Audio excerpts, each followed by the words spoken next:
When the job specifications require formwork penetrations, pipes, bolts, and reinforcing steel to protrude from a wall form setup, wooden insert panels are used.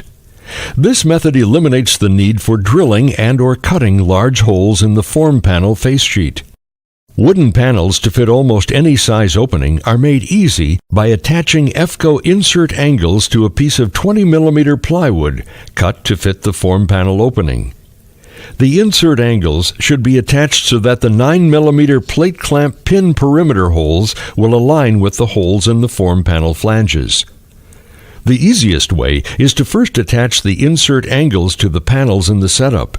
Second, cut a plywood panel to fit the opening and screw or nail into place. Drill or cut holes in the plywood before or after placing the plywood into the setup. When a wood insert panel is required to span more than 300 mm, additional support is required.